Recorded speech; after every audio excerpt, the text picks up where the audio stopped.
Black women holding things. What do black women hold?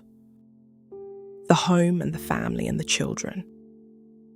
And the food, the friendships, the work of the world, and the work of being human in a world that keeps making us useful first.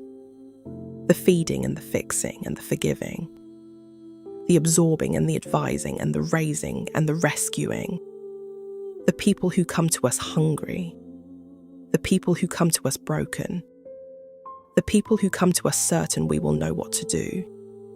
They name us the backbone, the culture, the matriarch, the healer, the strong one, the one who always knows, the one who always stays, the one who always has room. Other women hold things too, but not quite in the same way. Sometimes the praise sounds like love, powerful, motherly, unbreakable. Sometimes it is said with awe, with reverence, with hands over hearts. And still, it can make us less of ourselves. It can turn tiredness into devotion. It can turn sacrifice into nature. It can turn anger into danger. It can turn a boundary into betrayal. Sometimes people call us mother before they call us by our names. Sometimes they call us magic because they do not want to count the cost. Sometimes they call us strong because they have already decided not to help. There are old stories inside this. Old rooms, old kitchens, old children who were not ours and still were placed into our arms. And there are new rooms too.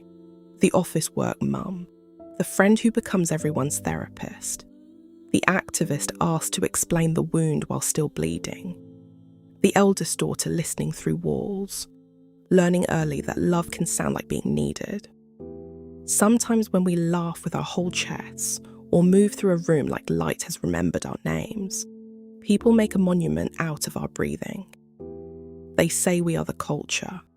They say we are the centre. They say we are the reason everything keeps ticking on.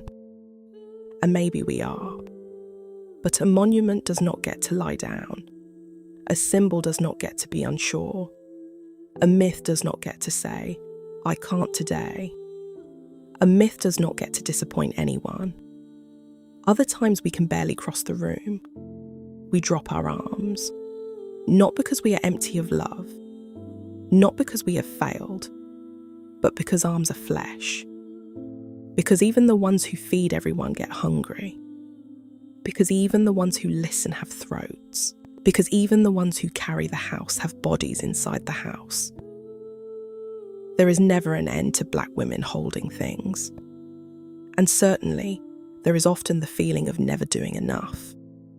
Enough care, enough calm, enough patience, enough fight, enough softness to be loved, enough silence to be safe, enough forgiveness for what should have been an apology. And then there is the next day, and the next day, and we hold on. But perhaps there should also be a chair, a door that closes, a room where nobody asks for wisdom, a morning where we are not the answer, a hand that reaches for us without needing anything back, a world that can admire us and still let us rest, a world that can love us without making us larger than life, a world that lets us be ordinary, fragile sometimes, certain sometimes, angry sometimes, soft sometimes, refusing sometimes, laughing sometimes, just like other women, not seen as the whole world, just ourselves.